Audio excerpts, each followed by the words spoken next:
please, Simon, you can share the screen and Okay, thank you very much for the start. kind introduction. Is it now shared? Yes. Okay, nice. So thank you very much for allowing me to speak here. It's a pleasure. It's actually a long time that I gave an online-only talk, I think. There was a time where we had to give them a lot during Corona, and now I give them again. It's actually kind of a special thing. Today I will talk about a major part of my research, actually, and I actually gave it here the title, which is kindly broadly collecting a few works, which is quantum technologies using cavity-mediated interactions and dissipation.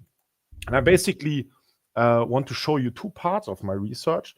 The first part is really broadly about collective effects in cavity QED, which have potentially applications in sensors and atomic clocks. And the second part is really about engineering interactions and dissipation with optical cavities, where I will introduce this to you, which has like broadly applications to quantum simulation. So this is like a broad overview of what I'm doing, and what I actually will talk about in this first part is really these collective effects. And what I in particular want to introduce to you is this concept of the super radiant laser.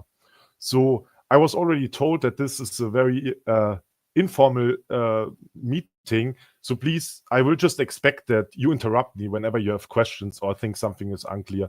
Just let me know. Okay, so I start with this concept of superradiance, but maybe before I start with superradiance, let's talk about spontaneous emission, which is the normal radiance that we see. Spontaneous emission just happens when you have atomic atoms in their electronic excited states coupling to the free electromagnetic field. And typically we have such a cloud. I hope you see my mouse. So I circle this cloud of atoms, which you can see here. They are all in the electronic excited state. Now they couple to many modes of the electromagnetic field. And what you will see is that they will spontaneously emit their radiation into the outside world with typically an emission rate, which is called like the spontaneous emission rate determined by gamma. Now, when you put a detector there and collect the photons, what you will see is that you will see such an exponential decay of excitations, which are just the photons that come out of this process. And what I will talk about is actually not so much spontaneous emission, but collective emission. And collective emission is very, very different. In free space, that happens when actually the atoms collectively only couple to a few modes of the electromagnetic field. And because those are very particular modes, that also leads to a very anisotropic emission pattern. In this case, this is visible that those atoms basically emit photons here in these end-fire modes, if you want. And then what happens now if you detect the photons that come out of such an emission process? What you will typically see is a burst. That means you have a very fast increase of photons that then dies out very, very rapidly. And the process that the whole thing process takes place is actually reduced by a factor of n, where n is the number of atoms that participate in this emission process. And of course, what you will have is that the number of excitations is conserved. So if you want the integral over this exponential curve and over this burst curve is of course the same. It's just that this process is faster. Yeah? And this is something which has originally been predicted by Dicker in 1954. And it is understood as a quantum interference phenomenon of the emission amplitudes of all the atoms. And this quantum interference enhances massively the light-matter coupling and leads to an enhanced radiation rate. Yeah? And this radiation rate can be enhanced by the number of atoms that participate in this emission process. So in free space, this, as I told you, this can actually be done in free space, but I will mention cavities very often in this talk. So why not talk about free space? It's because what you actually need to see that in nature is you need very, very high densities. In particular, you need atomic distances which are comparable or smaller than the optical wavelength. And so you need very dense packing of atoms, and actually usually also need to be very structured in order to see this superradiance behavior. And now comes already why using a cavity? So first of all, what what do I mean when I say cavity? I'm a theorist, so for me a cavity is kind of simple. I really think about two mirrors that trap the light. So light can really bounce now several times forth and back, and has now an enhanced, so just a prolonged time where a photon can interact with the atom. And therefore, the light-matter coupling is just enhanced by the fact that the photon is trapped. And this is basically what the cavity does. But now there are importantly 3 timescales in this process. So the first one is the spontaneous emission rate of atoms in the outside world. So the atoms that are here inside of the cavity, they can of course spontaneously emit it to the outside world. Then there's the collective emission rate. That's the emission rate into the cavity mode, because the cavity mode now selects the mode which collectively couples to the atoms. So that's the second rate. And the third rate is the cavity line width. The cavity line width determines the lifetime of photons. And I will rely on a very particular regime, which is that the cavity line width is much broader than the collective line width, and the collective line width is much broader than the single particle line width. That means basically there are no spontaneous emission events. There are a lot of collective emission events, but coherence is always only in the atoms. Photons directly leave because the lifetime of photons is very short. So that means coherence, if it exists in the collective atomic state. And now what we can do is we can now prepare the atoms in the electronic excited state and just see what happens. And then this is done in an experiment. Actually what you see is a very similar burst-like dynamics. And just to maybe repeat what I said, if you would have lifetime of photons which would be longer, then what you would get here is reabsorption. Your atoms would reabsorb photons, and that's not something that happens because photons directly leave the cavity. So this is why you have only a single burst. Okay, what I will talk about is to have this in continuous wave mode. So I really want that the superradiance is kept alive. So the question here is, can we keep this burst alive? And from a theorist's point of view, that's again very simple, because what we add is we add an arrow here to this cavity, which basically just signals that we want to repump the atomic back to the electronic excited state always. And by doing so, what one can basically achieve is quasi-continuous emission, quasi-continuous superradiant emission. This is just visible here by the same experiment, basically. And now you see just, if you look at the time axis, so this is order of microseconds, and here this is really kept alive for tens of milliseconds. So really this is kept alive. So I think now a very obvious question is, Simon, are you just re-explaining us the laser? And in fact, that's what I did. So in fact, what I just sold you again is if you want a laser, but it's a very special laser. It's the so-called superradiant laser. Typically in the optical domain, a standard laser, so a normal laser, works in the regime where the photon lifetime is much longer than the typical coherence time of the atoms. That means the gain medium, if you want, in a laser is very broad, while a cavity is very narrow. Okay? And because of that process, the photons store the coherences, and the photon will stimulate emission into phase coherent other photons. And this is why also in laser, the S stays for stimulated emission. So this is really the dominant process. In a superradiant laser, that is not true. In a superradiant laser, there are basically no photons, because the lifetime of the photons is so short. But what stores the coherence is the atomic state. That means we have now very coherent atomic states that will undergo collective emission in a continuous fashion. And at the same time, there are basically no photons inside of the cavity. And that has certain advantages. One is, for instance, it is automatically robust against any perturbation that affects the cavity degrees of freedom, such as mirror vibrations. So mirror vibrations is something which can affect the line width of a cavity, and here it is very much suppressed. And has also actually a very simple motivation that I like to bring up is, why should we engineer the best possible cavities if we have natural atoms that have extremely narrow line widths? So when proposing these superradiant lasers, what people typically think of is like to do this on clock transitions, which have like hertz or millihertz line width transitions. So instead of, you will never be able to build a cavity with a, well, I mean, I don't want to say never, but at the moment, typically cavities do not operate in a millihertz line width regime, yeah? So instead of building a very stable oscillator, you take like natural stable oscillators. And why should we need that? Why do we need lasers with extremely narrow line widths? What is that used for?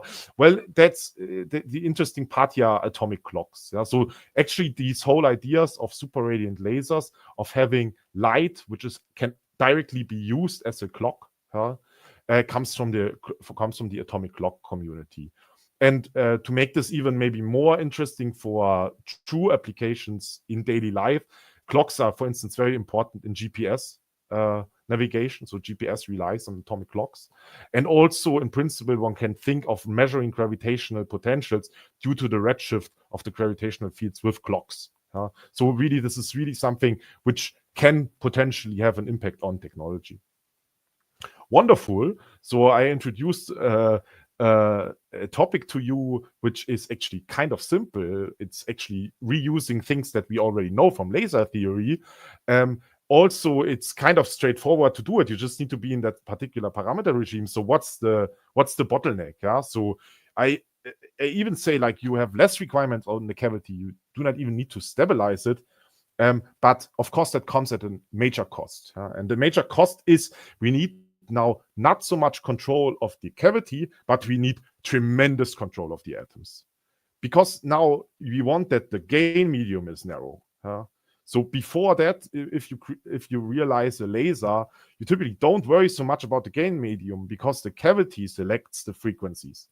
Here now the gain medium determines the frequency. So you want to have very narrow and very well controlled gain mediums. Yeah?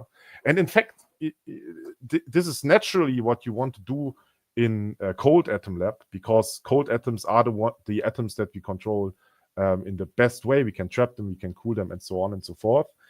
But just to show you how hard that is, and if those of you, I guess many of you are familiar with cold atom experiments, if you want to resolve a hertz or millihertz line with a transition continuously with a laser of that form, you need to run your experiments just because of the Fourier limit of the orders of seconds and up to 1,000 seconds. Yeah, and that's of course something which is extremely hard. Yeah, so typically cold atom experiments do not survive so long, but have to be refreshed. Yeah. Okay, and that's kind of the motivation to this first part that I want to present, which is towards continuous wave superradiant lasers very broadly. So I'm in general interested in many possibilities to achieve this, but I try to basically summarize them in two parts, and I like both parts equally. I will only talk about one of them, but feel free to ask also about the other one. So this is actually the part that I won't talk so much about. It is so this is actually taken from a group here in Saarbrücken, from the group of Jürgen Eschner, that do continuous wave lasing from cold atoms that are at the same time always trapped and cooled. And I find this actually very fascinating. It has a little bit from a, how can I say this, from a philosophical point of view, it's almost like a self-sustained laser. So this laser generates its own light, but it's at the same time cooled and trapped partially by the same light. So this light, in combination with other light sources, does everything. It keeps the lasing effect alive, it cools the atoms, it traps the atoms, and so on. It's something which is really interesting to me, and I believe everyone who is interested in like many-body phenomena is also something which is very, very interesting one. That is something, however, which is very challenging. It requires control over many, many different degrees of freedom. The other approach that I want to present to you in more detail is an atomic beam approach. That's kind of, I guess, the more natural possibility to realize continuous wave emission is by using a continuous flux of atoms, very similar to what we know from the hydrogen maser. Yeah, the hydrogen maser also uses basically a stream of hydrogen molecules to actually realize lasing. not in the optical domain, but also in another frequency domain. And this really is now the idea of this one. And here, for instance, this is taken from the group of Florian Schreck in Amsterdam, where you basically have an atomic beam which crosses a cavity, and while it crosses the cavity, it has to undergo super-radiant emission. I come to this in a bit more case. And what I do, I don't build these experiments because I have two left hands. But I'm a theorist. So what I do is I develop theory and also try to provide as good as I can realistic modeling of these experiments. And of course propose such experiments.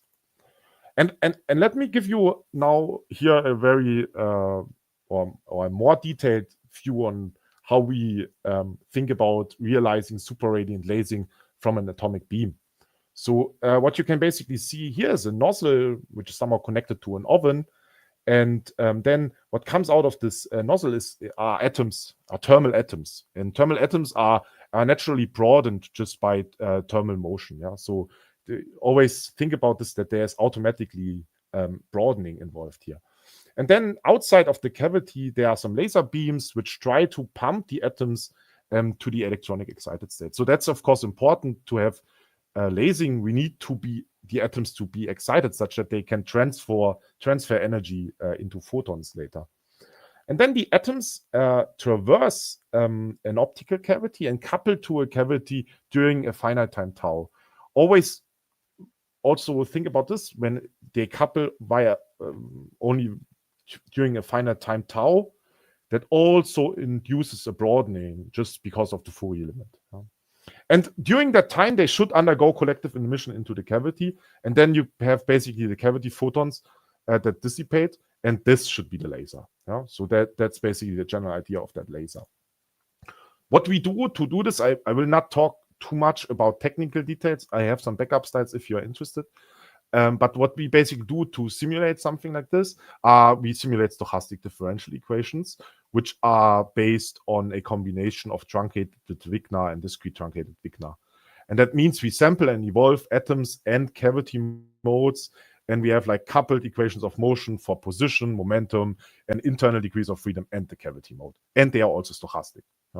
So this is kind of what we do in practice. And okay, now the first thing you can ask is, when will you see super-radiant emission? And that's kind of, I think also, if you take something away from this talk, the first part of this talk, then I think this is maybe the most important slide. So I go through it slowly. So what we basically study is the fluctuations that you have in your cavity field. So we assume they are small for now, okay? And in principle, they will have dynamical evolution due to an exponential. And this exponential is either exponentially damped, that means we will have no super-radiant emission, there will be no gain in the cavity, or it will be amplified. That's when this exponent is positive, then we will have super-radiant emission. So this is how we can distinguish whether we have super-radiant emission or not. The important quantities Sorry, Simon, but what was this this exponent? This is just an exponent which tells you, so this is the cavity field, and just in general, the cavity field will either, when you put a little bit of cavity field in the cavity, it will either ignite the cavity and you will see an exponential gain, or you will see an exponential decay, so the other way around, and depending on whether a little bit of delta A will ignite the laser or will just be destroyed, I tell you I have super-radiant emission or I don't have it. So nu determines just whether I have super-radiant emission or not. Sorry, can I ask a question? Yes, sure. So you are still considering the case in which the cavity is highly dissipative, right? Yes. So I don't see how, so I can't understand why, right, there should be this exponential increase in the population in the cavity, right? Because you're saying that the line width of the cavity is much bigger than the collective line width, right? So in principle, you shouldn't have an accumulation of photons in the cavity. Yeah. Yes. So that is true. What actually is happening is, in fact, this coherence that I describe here, is completely anchored to the coherence in the atomic degrees of freedom. So what you can actually show is for the cavity, there are two timescales. The first one is the fast one is the cavity decay. The cavity decay tells you that the cavity will very quickly reach a stationary state. That's what it tells you.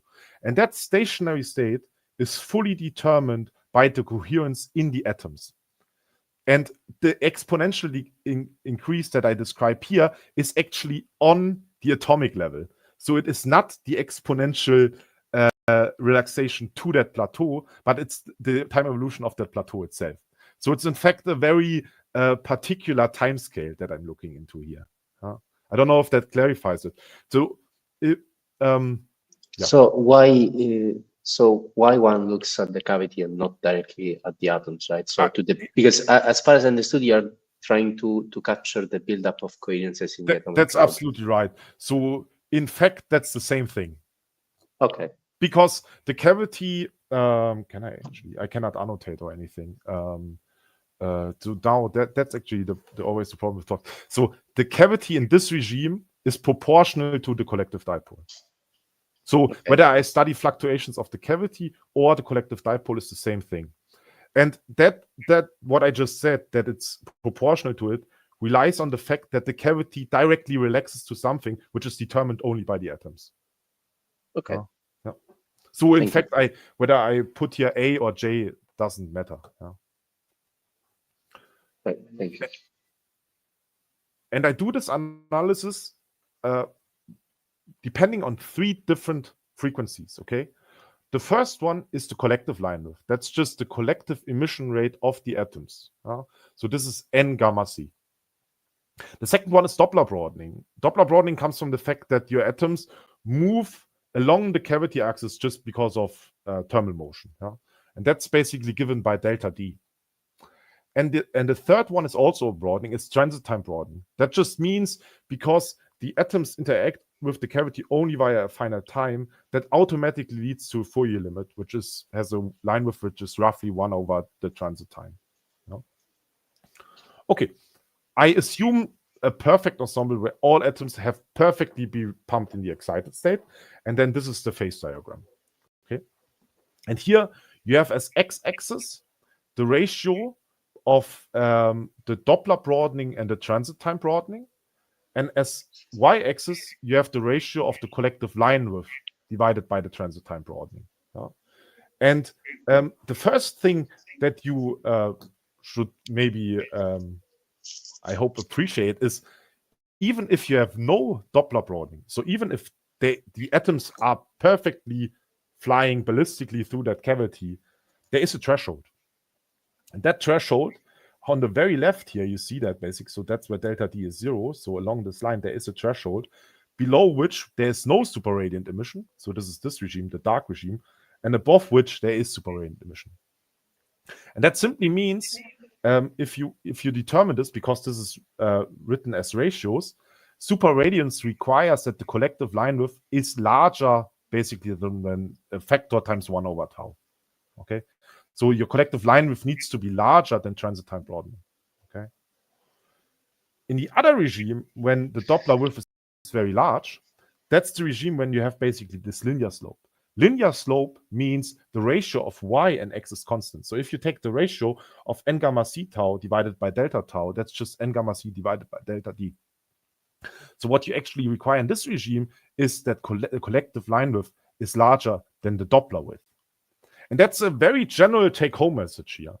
In order to have superradiant emission, we do not need that, our cavity selects frequencies. So again, the cavity is very, very broad.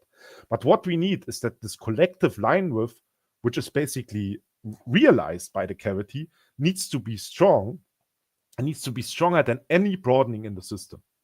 So that's something which is very generally true. If you add additional noise sources like additional spontaneous emission or dephasing or other noise sources, what will happen is if the collective line width is larger than all of them, you will see superradiant emission. Okay. So what I basically want to highlight here, so I want to make this again clear based on these two frequency scales, so collective line width and Doppler broadening, when the collective line width is smaller than Doppler broadening, so just to compare this to free space, what you would expect is inhomogeneously broadened emission. So every atom on its own is, of course, very narrow because we use atoms that are very narrow. We just use natural atoms that are very narrow. But so you see this basically at these as these Lorentzian, which are actually very narrow. But all of them emitted with different frequencies, such that in average, this looks like something which is very broad. And in fact, that just means that every atom emits with different frequencies, and we see just see the result is an inhomogeneous broadening of the emission. Okay, but super-radiant emission, what happens actually there is when the collective line width is larger than Doppler, suddenly all these atoms start to emit with a very narrow frequency, a frequency which is much narrower than the collective line, much narrower than the Doppler width. And the question is, how is that possible? Because I mean, in a laser, one could in a standard laser, one can argue the cavity mode selects those frequencies. Yeah, so the cavity mode decides this is the right frequency. But here that's not the case. Yeah, the cavity is way broader than all of these line widths. Yeah? And the answer to this is actually synchronization. So what happens is very similar to these pendulums. Probably, I think I saw that there was a talk previously about synchronization. So probably you have seen that. If you have a lot of pendulums on a board and you put them all with slightly different frequencies and slightly different phases, what will actually happen is they will talk via this board to each other and suddenly start to synchronize their motion. So they talk to each other via the board. Yeah? And the very same is true with the atoms. All these atoms talk to each other via the light field, which is basically in vacuum. But what happens is they start to synchronize the dipoles. And very similar, there is actually a workhorse model for synchronization, which explains this quite well. What you need in order to find synchronization is that the coupling, the collective coupling, is stronger than the broadening, the difference in the frequencies. So you basically, due to the coupling, you can find synchronization just when the width is smaller than the collective line width. And this is really this collective effect. So here it doesn't rely on frequency selection from a cavity.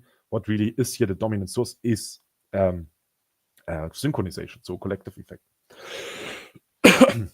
Sorry. Okay, so I want to show you some properties here. So I show you now parameters, what happens with lasing when you basically cross this line here. And again, here are the parameters.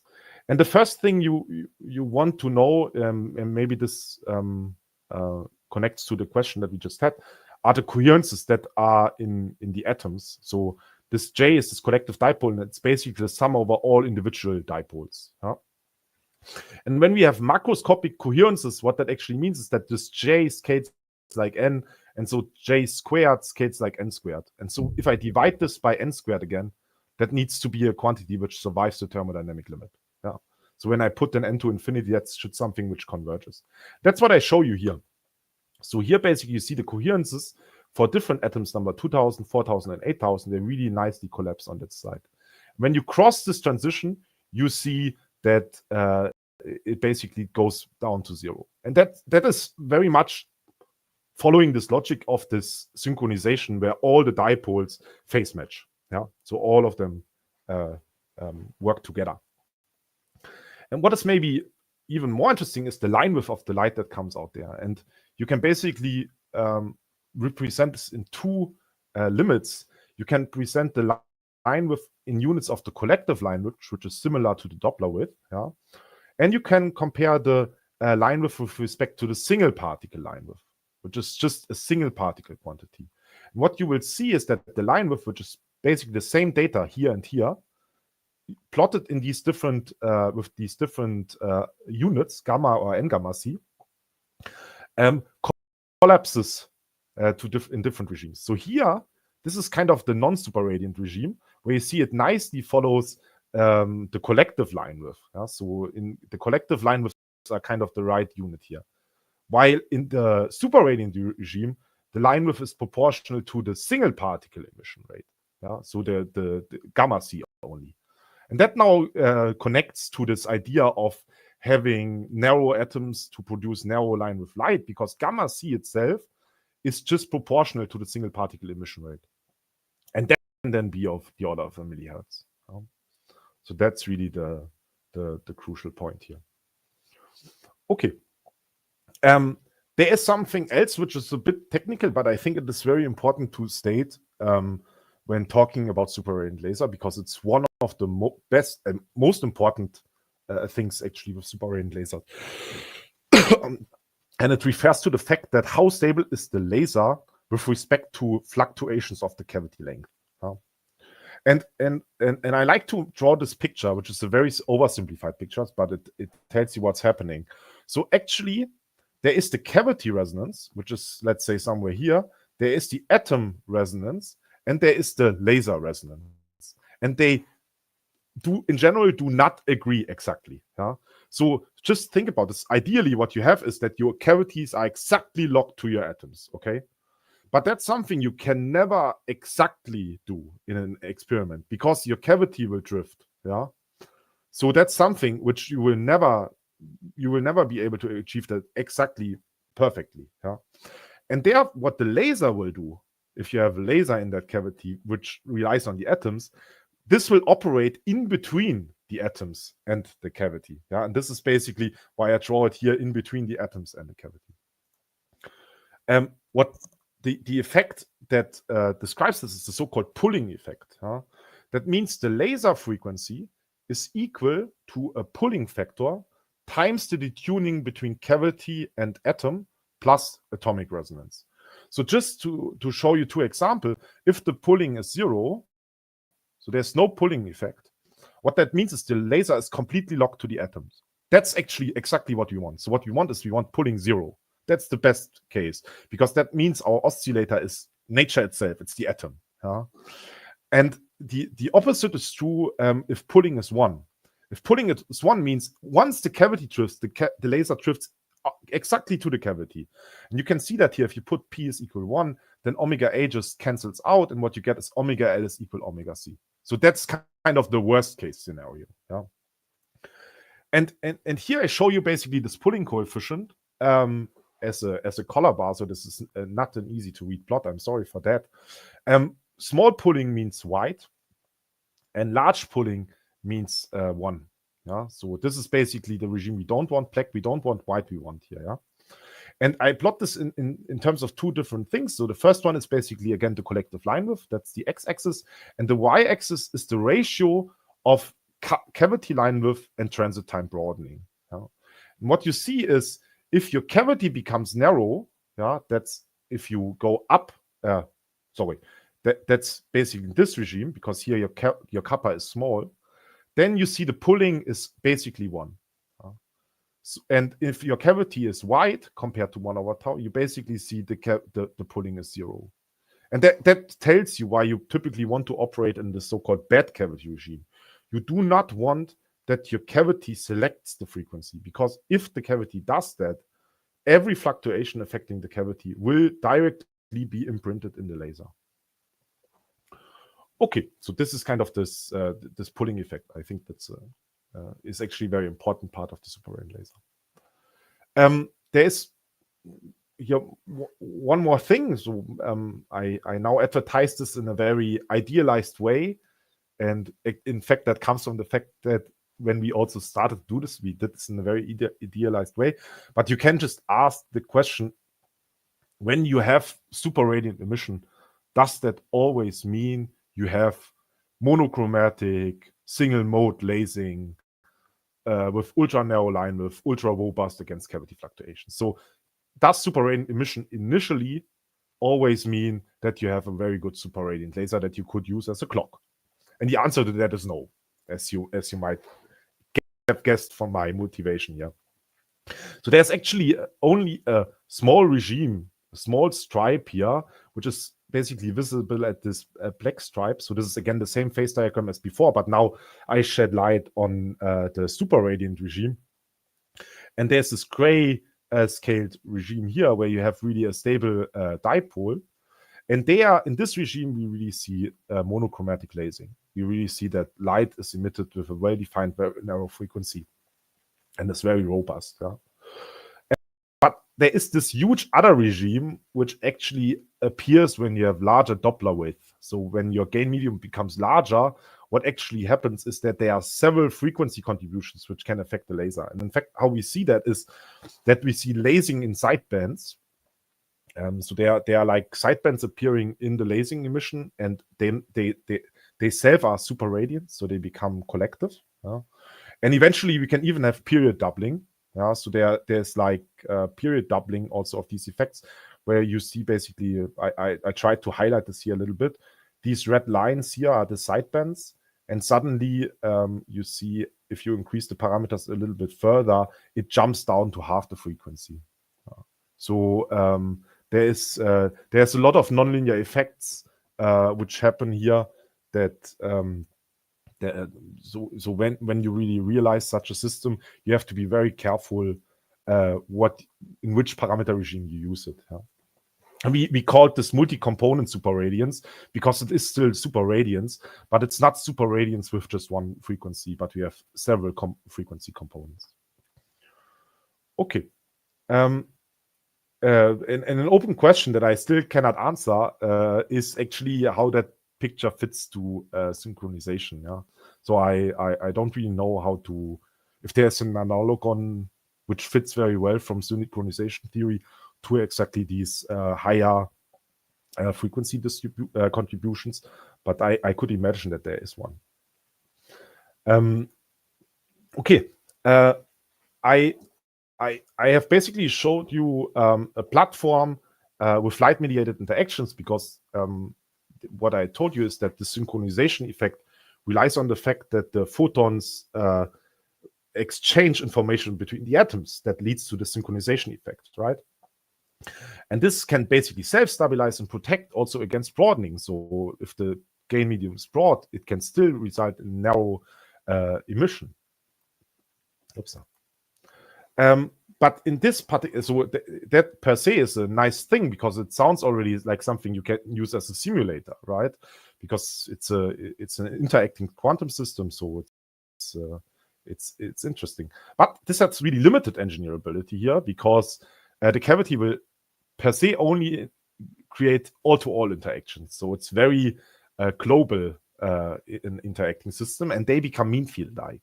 So this is maybe not so interesting from a quantum simulation point of view. So the idea is, can we engineer also more generally photon-mediated interactions and also dissipation? And this is basically the motivation for this second part that I want to show to you, which is a bit shorter. So I hope you interrupt me if I'm taking too much time. Okay, this is about cavity-mediated dissipation. Okay.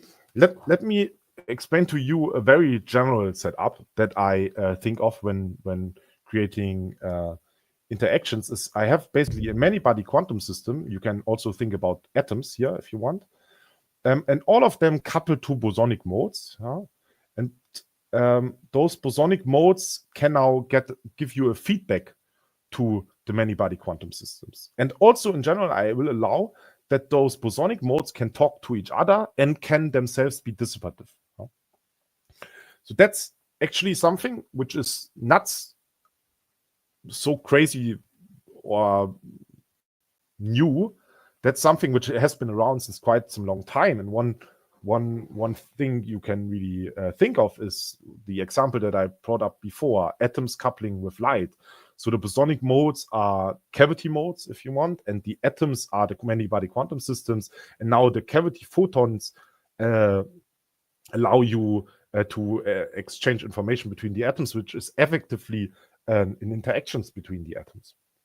This is number one. But it's also more general. Yeah, if you think about ion quantum simulators, they use as bosonic modes phonons. So here, the bosonic modes are phonons, and the many-body quantum systems are internal states, for instance, of the ions. But there is another thing which I haven't highlighted so much here, but is visible by these red arrows, because it's a very specific the dissipation, which only affects the bosons, and I can somehow couple the many-body systems via the bosons to the outside world, that allows me to engineer dissipation. Yeah? That means I can not only engineer, but also tailor dissipation in a way. This idea is also not completely new. It's actually at the basis of laser cooling or cavity cooling in particular. So this is in particular done with atoms in cavities, where you basically try to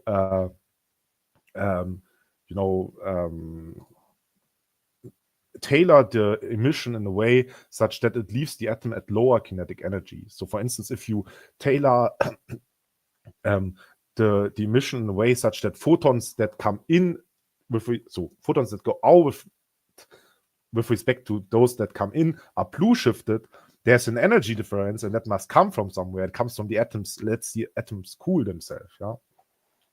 And something that I actually find also very interesting are these new phases of light. Those I don't know. I'm pretty sure many of you are not fans of this, but these dissipative time crystals, which are basically stabilized by dissipation. So here, those are limit cycle solutions which are stabilized by dissipations, and therefore, when you disturb them, dissipation will again stabilize them. So this is kind of the interesting part there. And this is broadly, I think the broad motivation is here. Can we use something like that for quantum simulators with engineerable interactions and dissipation? So something which does not only create the Hamiltonian with the interacting systems, but also allows us to cool into a low-lying energy state of that interacting many-body system. And I'm doing theory for this, and my starting point is the Born-Markov master equation for the quantum system and the bosonic modes. And what I in particular have in mind is here the time evolution of a density operator. This density operator still includes the many-body quantum systems and also the bosonic modes, which has a coherent time evolution according to some Hamiltonian age, and also dissipation. And here dissipation is only decay of the photonic channel. So this is kappa and decay of photons, or bosonic modes excitation. The Hamiltonian has two parts. The first one is just a generic Hamiltonian which only affects the many-body quantum system. I call this HS, okay? And then there is this a coupling of the photonic or bosonic degrees of freedom to the many-body quantum state. That can either lead to an excitation of the bosonic modes by changing the atomic state or the many-body quantum state, yeah? Or it can give you scattering from one mode to the other or back into the same mode by modifying the state of the atoms or of the many-body quantum state. What we are interested, however, is we are interested in the many-body quantum system. So our simulator should be for the quantum system, not for the bosonic modes in this particular. So what we want to do in particular is we want to integrate out the bosonic degrees of freedom, and we have to worry to some extent about retardation, which happens from the timescale splitting between bosonic modes and many-body quantum system degrees of freedom. Okay, and the goal here is to find then an effective description of mediated interactions and dissipation mediated by the bosonic degrees of freedom. And this is kind of this last part, which is towards theoretical modeling of cavity-mediated interactions and dissipation. I think the best thing is always to start with an example, and one example that I like a lot, that's why I choose this, is the dissipative decay model. Dissipative decay model is a single dissipative cavity mode coupled to a collective spin. So this density operator now includes the spin degrees of freedom and the cavity degrees of freedom. And this Hamiltonian, which is here in the master equation, has the energy of the atomic degrees of freedom, which is this SZ, has the energy of the photonic degrees of freedom, and has the interactions between the photonic degrees of freedom and the spin. And the spin is a collective spin, means it's a sum over many individual spins. Here already, the cavity mediates long-range interactions, exactly with the same logic that we had before, because the photons will exchange information between distant atoms. And this is also a non-trivial model in that sense that it has a phase transition. That means there is a critical coupling strength, which is basically visualized here by an experimental realization of the Dicke model in the group of Tillmann-Esslinger, below which the atoms will basically polarize in Z direction, and there's basically no coherence in the atomic medium. But once this coupling becomes too strong, what happens actually, the system becomes coherent.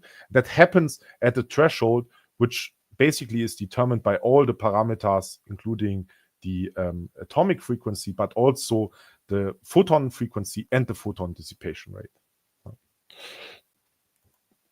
And the challenges here are twofold. So first of all, this is not such a difficult system, to be fully honest, yeah. But I still try to motivate this in some way. So of course, this still has many degrees of freedom. It has here the cavity and spin. And if we want to describe the atoms, we want to just describe the spin. It's kind of the first model, the simplest model which does that. And something which is actually more relevant for experimental considerations is very often the spin evolution is slow compared to the cavity degrees of freedom. And whenever you do like numerical simulations, like dynamical simulations, that is a problem if you want to evolve both things at the same time, and one is just evolving much faster. You will have to choose time steps that are consistent with the fastest degree. So that's actually something which is actually more challenging from a numerical point of view. So really, if you have timescale separations, that you really often have an experiment, it becomes hard to simulate both things at the same time. And the question is just, can we find an effective description for the spins, in this case, the quantum system, which includes now the mediated interactions by the photons and the effective dissipation? And the answer to this is yes. And I got actually inspired by a talk from someone. And a common approach is the Redfield master equation. The Redfield master equation is a very common approach to derive and to trace out an external degrees of freedom. And here, this is done by tracing out the bosonic mode, which is the cavity mode in that case. And it basically follows nested commutators, and then you have to assume some correlation functions, and you can solve that. And exactly this, I got inspired by a talk of François Damanet several years back, where he basically showed me his paper here, which exactly achieves this. So an atom-only description of the driven dissipative Dicke model using this Redfield master equation. And in this master equation, he also showed that the Redfield master equation predicts the correct steady state. Okay, and that is nice. But the problem is that this is a Redfield master equation. So it is not necessarily completely positive. The dynamics that it describes is not necessarily completely positive, which a Lindblad form would do. And that means it can actually include unphysical dynamics. So even though it describes the correct steady state, it is unclear whether it actually describes correct physics everywhere. And they have actually, this is actually a wonderful paper. I really want to advertise it if you want to read that, because especially if you're interested in the Dicke model, because they go very detailed through all of these things. What they actually write is, whenever they try to bring it on Lindblad form, whenever they try to derive a completely positive description or a Lindblad form, it fails. So they write, as a result, constructing a time-local equation of motion that captures the dissipative physics of the open Dicke model in an atom-only description appears to require such a non-Lindblad form. And I was super fascinated by that. I was just like, what does the Redfield master equation do, which a Lindblad master equation does not do? And actually, that was kind of a challenge for me. I put this as a challenge for myself. So I said, like, okay, let me challenge that and say, like, I can describe a Lindblad master form. And that's what I want to show you in the following. So the approach is kind of simple. We start again with this master equation. And then instead of using this direct tracing out by using nested commutators, what we do is we do something like a Schrieffer-Wolff transformation. That means we go into a frame, we move into a frame in which the cavity photons and the atoms are, to good approximation, decoupled. And in this particular system, we make the answer that this is a displacement operation, but this displacement operation is like a Polaron transformation. That means it correlates the photonic degrees of freedom, A, with the spin degrees of freedom or the quantum system degrees of freedom, which are here alpha. Yeah? And the idea is then, can we find now alpha such that after we have applied this transformation, to good approximation, the quantum system and the cavity field is decoupled. Yeah? And you can show that this is actually possible, and it's actually possible very simply by solving such a differential equation for this operator alpha. So basically, it's pure algebra what you do. You just calculate all these terms, and then what you see is that in order to decouple the system to a certain order, what you need to solve is such a differential equation. That means you find your alpha according to your quantum system at hand. So, sorry, may I ask a question? Very basic question. Yes. So this alpha operator is like some operator that mixes bosonic and atomic degrees of freedom, right? So it's not like an atom-only operator, right? The alpha is in this sense at the moment, how I describe it here, atom only. Okay. So alpha is only, so in the compared to the previous example, alpha is in the spin algebra, for instance. Okay. So this is it's like it looks like, maybe correct me if I'm wrong, like you're saying that you are applying a series of local two-mode squeezing operator, right, between the atom and the cavities, something like that. So two-mode squeezing, I think that's no, sorry.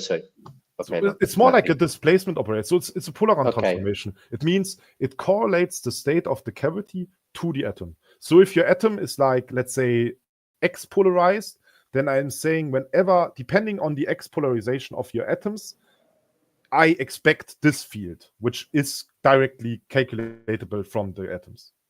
Okay. That's what it actually means. What you mean is almost an extension. So you can of course also think, okay, that's just a single photon object. Yeah. Are there also higher photon objects like squeezing things and so on? Those are relevant, but they are higher order. Yeah. Okay. So they should. I mean, if you really want to solve the problem at once with a Schrieffer-Wolf, it's as hard as solving the whole problem. So, and that would include all photon excitations, including squeezing and 3 modes and 4 modes and so on. Okay. So the cooking recipe here to do this is actually quite simple. So that's a thing you need to do. You need to find a solution for alpha, which depends on the quantum system you have. So this is not necessarily a very easy task, but it is a linear task. So this is in general a linear equation in alpha with some term, a constant term, which is basically this SK. Yeah? And then exactly, and let me maybe motivate this a little bit. Before now, I almost forgot this. I'm sorry. What I want you is to give you a little bit of intuition of what that means, because that in fact looks very similar to the time evolution of the cavity field itself. So if this is the derivative of the cavity field, this guy just describes decay of the photon mode. This guy describes driving of the photon mode, which is, however, a driving which is biased by the atoms. So it's an operator which drives it. This guy is like an interaction of the modes. So that's like a linear interaction between the modes. In its simplest form, it's just the frequency of the cavity. Yeah. But this last term in front of here is very crucial. That means while the cavity relaxes, you take retardation effects into account. That means the cavity during its relaxation to stationary state needs to memorize at least a little bit of the dynamics that the atoms undergo during that relaxation. And that's basically this commutator with HS. Okay. Can I ask a question? Yes, of course. Yes, sure. So this equation is a question for the alpha KR operators, of course. Yes. I was wondering, this problem that because I was looking at the dissipative term, the one going by this K kappa. Yeah.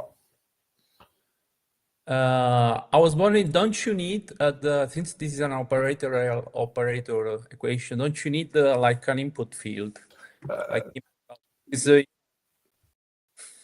Very good question. Yeah, very good question. So because if you're in the this problem when you are in the special case that only this last dissipative term survive, then you get that the operator vanishes a long time, and then absolutely. computation rules, these problems. Yeah. So there are, for instance, if you do the Heisenberg-Langevin unraveling of the cavity mode, indeed. What you can get is, if you don't include the input noise, that you violate Heisenberg uncertainty principles. Exactly. Which means actually that you violate physics. Yeah. What I wanted to give you is a motivation how you can interpret the physics of this equation. Where this equation comes from is a pure algebraic calculation. So it's in fact not a Heisenberg-Langevin unraveling. So what I'm doing is really, I'm completely algebraically plugging those displacement operations onto this master equation and exercising through terms. This is completely an algebraic calculation. I don't want to show you all of that because this is pages in the supplemental material. And there you would say, like, okay, in order for that to remain into that specific state, that needs to be 0. And automatically what comes out is this equation. So it's not derived from a Heisenberg-Langevin equation, where I totally agree. You have you need the input noise. But it comes from this pure algebraic calculation. Yeah. I find it still very very nice, actually, because there's no reason why it should be that, but it is that. Yeah. It's the same. It looks the same. Yeah. It looks the same like the Heisenberg equation, but it's not. And also, I want to highlight this alpha is the operator of the atomic degrees of freedom. Yeah? Okay. And once you have found the solution alpha, all you have to do is you have to plug it into this master equation, and you're directly there. That's the nice part. So there's no additional thing. It is then based just on a projection method. You have to project just after you've done this displacement. And what you get is then you get this master equation with just for the atomic degrees of freedom, which now has a coherent evolution and a dissipation. And dissipation is now just like you would exchange the field operator of the cavity field with this new, this is why we call it sometimes effective field operator, which you just plug there. And again, it's now an operator for the quantum system, not a field operator anymore. And in the effective Hamiltonian, what you get is the system Hamiltonian plus a correction which comes from this field operator, this effective field operator. And this is automatically Lindblad. That's the nice part here. So this is directly a Lindblad form, and therefore it is completely positive, provided that all operators are bounded, for instance. Yeah. And